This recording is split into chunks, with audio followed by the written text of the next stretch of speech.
Hi friends, welcome to Black Ink Photography. இந்த எபிசோடில் shutter speed பற்றி பார்க்க போகிறோம்.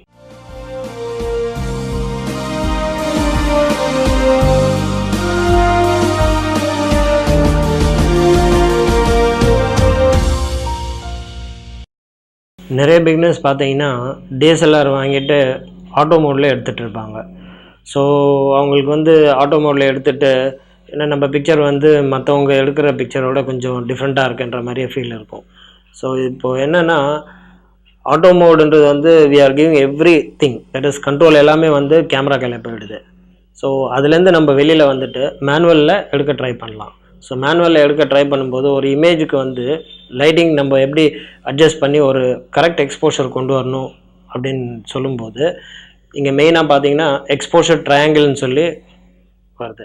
இப்போ எக்ஸ்போஷர் ட்ரையாங்கிள்னால் என்னென்னா ஒன்றும் இல்லை, ஷட்டர் ஸ்பீட், அப்பர்ச்சர், ISO இது மூணுத்தையும் நம்ம நம்மளோட லைட்டிங் கண்டிஷன்ஸ்க்கு ஏற்ற மாதிரி எது ஏற்றி எது இறக்கி கரெக்டான ஒரு எக்ஸ்போஷர் கொண்டு வரணும்னு நம்ம சேஞ்ச் பண்ணுற இதுதான் எக்ஸ்போஷர் ட்ரையாங்கிள். ஸோ அதில் பார்த்தீங்கன்னா இன்றைக்கி எபிசோடில் ஷட்டர் ஸ்பீட் பற்றி நம்ம பார்க்க போகிறோம். ஷட்டர்ன்றது பார்த்தீங்கன்னா பாடியில், கேமரா பாடியில் இருக்குது. ஸோ அது லென்ஸில் கிடையாது. ஸோ கேமரா பாடியில் எங்கே லொக்கேட் ஆகிருக்குன்னு சொன்னால் மிரரும் சென்சாருக்கு நடுவில் இருக்குது. அது ஜஸ்ட் என்ன பார்த்தீங்கன்னா ஒரு ரெண்டு கர்டன் ஓப்பன் ஆகி க்ளோஸ் ஆகுது இல்லையா, இந்த மாதிரி ஓப்பன் ஆகி க்ளோஸ் ஆகிறது ஷட்டர் ஸ்பீடுன்னு சொல்கிறோம். அந்த ஷட்டர் ஸ்பீடை பார்த்தீங்கன்னா எப்படி மெஷர் பண்ணலான்னா இந்த மீன்ஸ் ஆஃப் டைம். எப்படின்னா ஷட்டர் ஸ்பீட் சொல்கிறோம் இல்லையா, ஸோ அமௌண்ட் ஆஃப் லைட்டை நம்ம உள்ளே வருது இல்லையா, அந்த லைட் சென்சார் மேலே விழக்கூடிய அந்த டைமை நம்ம ஃபிக்ஸ் பண்ணுறோம். அது எப்படி மெஷர் பண்ணலான்னு பார்த்தீங்கன்னா seconds or fraction of seconds. So இதை நம்ம கேமராவில் அந்த ஒரு பட்டன் கொடுத்துருப்பாங்க ஷட்டர் ஸ்பீட் சேஞ்ச் பண்ணுறதுக்கு. அந்த ஷட்டர் ஸ்பீடை சேஞ்ச் பண்ணும்போது பார்த்தீங்கன்னா எவ்வளோ நம்மளுக்கு டைம் ஓப்பனாக இருக்கணும், எவ்வளோ டைம் க்ளோஸ் ஆகணுன்றதை நம்ம நிர்ணயிக்கலாம். பிகினர்ஸ் பார்த்தீங்கன்னா நிறைய ஆட்டோ மோடில் எடுத்துகிட்டு இருப்பாங்க. ஸோ பிக்சர் சரியாக வரல அப்படின்னு சொல்லிட்டு இருந்ததுனால இப்போ நம்ம என்ன பண்ணுறோம்னா மேனுவல் மோடில் போகிறதுக்கு ட்ரை பண்ணுறோம். இந்த மேனுவல் மோடில் போனோன்னா இந்த எக்ஸ்போஷர் ட்ரையாங்கிள் மூணுத்தையும் நம்ம மேனேஜ் பண்ணலாம் ஒரு நல்ல இமேஜ் எடுக்கிறதுக்கோசம். ஸோ அதை பார்த்தீங்கன்னா இங்கே க்ரீன் சிம்பிளில் ஆட்டோன்னு போட்டிருக்கு, இதில் தான் எடுத்துகிட்டு இருக்கீங்க. இப்போ இதுலேருந்து என்ன பண்ணுறோன்னா டயலை திருப்பி மேனுவல் எம்ன்னு சொல்லி இருக்குது, மேனுவல் மோடில் எடுத்துகிட்டு வந்துட்டோம். இப்போ இந்த மேனுவல் மோடில் வந்த பிறகு ஷட்டரை எப்படி அட்ஜஸ்ட் பண்ணலாம் அப்படின்னு சொன்னால் இங்கே ஒரு டயல் ஒன்று கொடுத்துருக்காங்க. இந்த டயலை ரைட் சைடில் திருப்பினீங்கன்னா இன்க்ரீஸ் ஆகும், அதே மாதிரி லெஃப்ட் சைடில் திருப்பினீங்கன்னா டிக்ரீஸ் ஆகும்.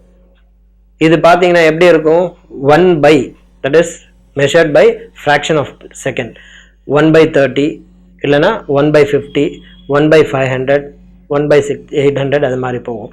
இப்போது நம்பர்ஸ் ஜாஸ்தி ஆக ஷட்டரோட டைம் குயிக்காக இருக்குது. அதே மாதிரி லெஃப்ட் சைடில் போகும்போது கம்மியாகுது இல்லையா, கம்மியாகும்போது பார்த்தீங்கன்னா ஷட்டரோட டைமிங் பார்த்தீங்கன்னா ஜாஸ்தியாக இருக்கும். இப்போ கேமராவில் ஷட்டரை எப்படி ஒர்க் ஆகுது, எப்படி செட் பண்ணுறோன்னு பார்க்கலாம்.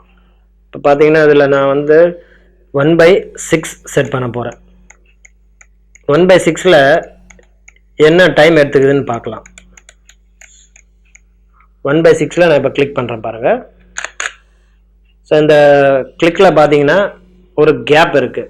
இந்த கேப்பில் இந்த ஷட்டர் ஓப்பன் ஆகி க்ளோஸ் ஆகிறதுக்கு டைம் எடுத்துக்கிச்சு.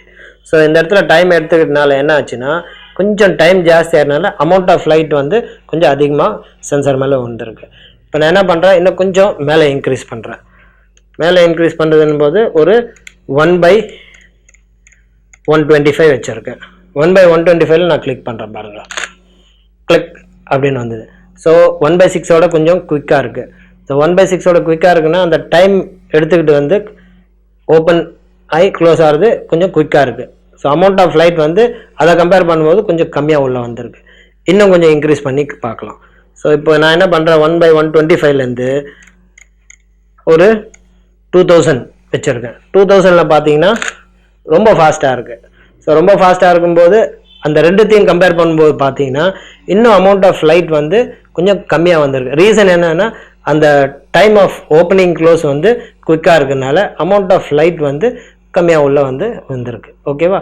ஸோ இதுக்கப்புறம் பார்த்தீங்கன்னா இதில் மினிமம் மேக்ஸிமம் 2 ஷட்டர் ஸ்பீட் என்ன இருக்குதுன்னு பார்க்கலாம்.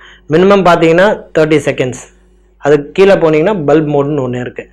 ஸோ இது மேக்ஸிமம் பார்த்தீங்கன்னா கேமரா டிஃப்ரென்ஸ் இருக்குது.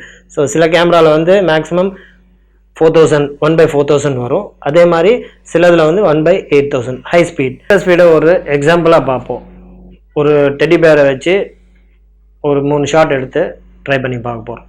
எப்படின்னா ஒரு ரைட் எக்ஸ்போஷர் எப்படி வருது, ஒரு அண்டர் எப்படி வருது, ஒரு ஓவர் எக்ஸ்போஷர் எப்படி வருதுன்னு. இங்கே பார்த்தீங்கன்னா ஒரு லைட்டிங் எனக்கிட்ட இப்போ இருக்கிற அவைலபிள் லைட்டிங் வச்சு தான் நான் எடுத்திருக்கேன். இது ஒரு ஃபார்முலாவோ இது ஒரு ரூலாவோ எடுத்துக்கூடாது. ஏன்னா உங்ககிட்ட என்ன லைட்டிங் இருக்கோ அந்த லைட்டிங் வச்சு தான் நீங்கள் எடுக்க போகிறீங்க. ஸோ இப்போ எனக்கு அவைலபிள் லைட்டிங் என்ன இருக்கோ அந்த அவைலபிள் லைட்டிங்கில் நான் ஒரு செட்டிங்கில் இப்போது எடுக்க போகிறேன். இப்போ இங்கே அந்த டெடி பேரை என்கிட்ட இருக்கிற அவைலபிள் லைட்டிங்கில் நான் ஷூட் பண்ணுறேன். இப்போ அதில் எனக்கு இருக்கிற லைட்டிங்கில் ஒரு 125 ஷட்டர் ஸ்பீட் ஃபிக்ஸ் பண்ணால் ஓரளவுக்கு டீசென்ட் இமேஜ் வந்திருக்கு. ஸோ 125 ஷட்டர் ஸ்பீட் 1/125 வச்சு எடுத்திருக்கேன். ஸோ இந்த டைமில் லைட்டிங் கரெக்டாக டைம் கொடுத்தோன்னே லைட்டில் பர்ஃபெக்டாக வந்திருக்கு. இப்போது இதே நான் என்ன பண்ண போகிறேன்னா இன்னும் கொஞ்சம் டயலை ரைட் சைடு மூவ் பண்ண போகிறேன். ரைட் சைடில் மூவ் பண்ணால் என்ன ஆகும்னா 1/250 நான் வைக்கிறேன். 1/250 வைக்கும்போது என்ன ஆகுது, டைமிங் குயிக்காக ஷட்டர் க்ளோஸ் ஆகுது.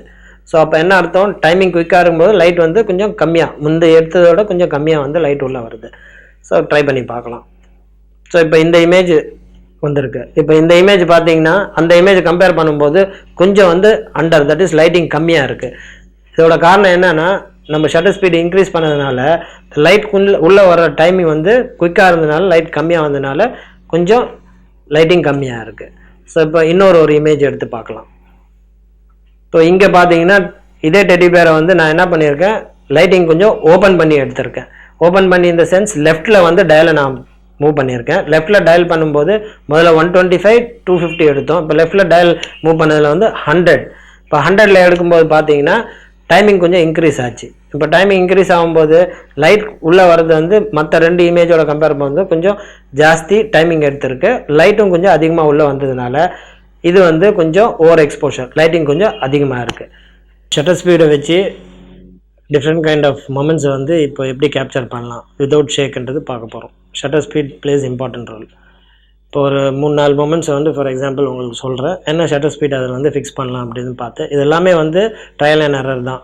எனக்கு கிடைக்கிற லைட்டிங்கை வச்சு நான் எடுக்க போகிறேன். அதே மாதிரி இந்த லைட்டிங்கில் தான் நான் எடுத்தால் உங்களுக்கு வருன்றதுலாம் கிடையாது. நீங்கள் உங்களுக்கு என்ன லைட்டிங் வருதோ அந்த லைட்டிங்கை வச்சு அவைலபிள் லைட்டிங்கில் தான் நீங்கள் எடுக்க போகிறீங்க. ஸோ இப்போ எனக்கு கிடைச்ச லைட்டிங்கை வச்சு நான் ஜஸ்ட் உங்களுக்கு ஒரு எக்ஸாம்பிள் கொடுக்குறேன். ஒரு ஆள் நடந்துட்டு போயிட்டுருக்காரு, ஒருத்தர் சைக்கிள் ஓட்டிகிட்டு போயிட்டுருக்காரு, ஒருத்தர் பைக் ஓட்டிகிட்டு போயிட்டுருக்காரு, ஒரு பேர்டு பறந்துட்டு போயிட்டுருக்கு. இப்போ 4 விதமான ஆக்ஷன் இருக்குங்க. ஸோ நடந்து போகிறவருக்கு அதிகமான ஷட்டர் ஸ்பீட் தேவையில்லை. நம்ம ஒரு 125 to 250 வச்சாலுமே நடந்து போகிறவரோட ஆக்ஷன் ஃப்ரீஸ் பண்ணிடலாம். அதே மாதிரி பார்த்தீங்கன்னா அடுத்தது சைக்கிளில் போயிட்டுருக்காரு. சைக்கிளில் போகிறவர் நடந்து போகிறவோட கொஞ்சம் ஃபாஸ்ட்டாக போயிட்டுருக்காரு. ஸோ அவருக்கு ஒரு 250க்கு மேலே ஒரு 400 500 வச்சாலுமே ஃப்ரீஸ் பண்ணிடலாம். அதே ஒரு பைக்கில் ஒரு 80 to 100 கிலோமீட்டர் ஸ்பீடில் போகிறத நம்ம அந்த ஷட்டர் ஸ்பீடு வச்சோன்னா ஃப்ரீஸ் பண்ண முடியாது. இதை ஒரு 1250க்கு மேலே நம்ம போனோன்னா டெஃபினட்டாக ஃப்ரீஸ் பண்ணலாம். ஸோ அதுக்கப்புறம் பேர்டை பார்க்கலாம். பேர்டு கொஞ்சம் ஃபாஸ்ட்டாக பறந்து போகுது. ஸோ இந்த மொமெண்ட்டை ஃப்ரீஸ் பண்ணணுன்னு சொன்னால் நம்ம என்ன பண்ணோன்னா கொஞ்சம் அதிகமாக 1250ன்றதை 1/2500 வச்சோன்னா டெஃபினட்டாக அது ஃப்ரீஸ் பண்ணலாம் அந்த மொமெண்ட்டை. இப்போ ஷட்டர் ஸ்பீடு யூஸ் பண்ணி ஃப்ரீஸ் பண்ணதை பற்றி நம்ம சொன்னோம் இல்லையா. இப்போ அதை ப்ராக்டிக்கலாக நான் ஒரு 2 ஸ்னாப் எடுத்திருக்கேன்.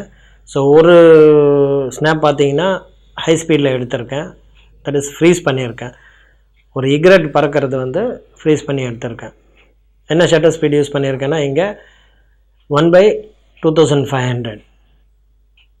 பாருங்கள் இந்த இமேஜில் பார்த்தீங்கன்னா இக்ரெட் நல்லா ஷார்ப்பாகவும் விங்ஸ் எல்லாம் நல்லா பக்காவாக இருக்குது. ஸோ ஃப்ரீஸ் பண்ண முடிஞ்சதுனால. ஸோ இதுக்கப்புறம் இன்னொரு ஷாட் எடுத்திருக்கேன் பாருங்கள். இது ஓரியண்டல் டாட்டர். இந்த ஓரியண்டல் டாட்டர் எடுத்தது பார்த்தீங்கன்னா நான் ஷட்டர் ஸ்பீடை கொஞ்சம் கம்மியாக வச்சு எடுத்திருக்கேன். தட் இஸ் இங்கே நான் என்ன வேணால் 1/640 வச்சு எடுத்திருக்கேன். எனக்கு எக்ரெட் கிடைச்ச அந்த ஃப்ரீஸ் இங்கே கிடைக்கல, ஷார்ப்னஸ் இல்லை பாருங்கள். ஓகேவா, இங்கே தான் அதோட டிஃப்ரென்ஸ் தெரியுது. ஸோ அங்கே 2500 வைக்கும்போது பார்த்தீங்கன்னா அந்த ஸ்பீடுக்கு ஏற்ற மாதிரி அந்த டைமிங் வந்து ஷட்டர் நமக்கு வந்து ஹெல்ப் பண்ணியிருக்கு. வேறு இங்கே பார்த்தீங்கன்னா அஃப்கோர்ஸ் கொஞ்சம் லைட் உள்ளே வந்திருந்தாலும் என்னால் வந்து அந்த மொமெண்ட்டை வந்து ஃப்ரீஸ் பண்ண முடியல பிகாஸ் ஆஃப் த ஸ்பீட்.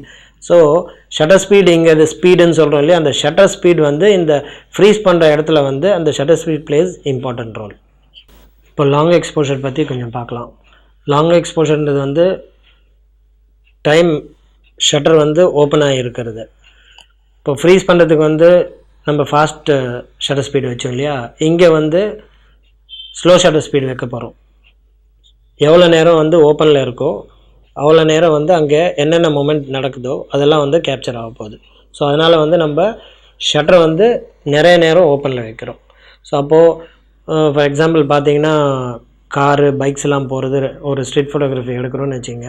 அப்போ அந்த லைட் வந்து ட்ராவல் ஆகிற அந்த லைட் ட்ரெயில் வந்து கேப்சர் பண்ண முடியும் நம்மளால். ஸோ அந்த மாதிரி எடுக்கும்போது ஒரு சின்ன எக்ஸாம்பிள் உங்களுக்கு இந்த இடத்துல கொடுக்குறதுக்கு ட்ரை பண்ணோம். இந்த ஒரு ஃபோட்டோ பார்த்தீங்கன்னா அவுட்டர் ரிங் ரோடில்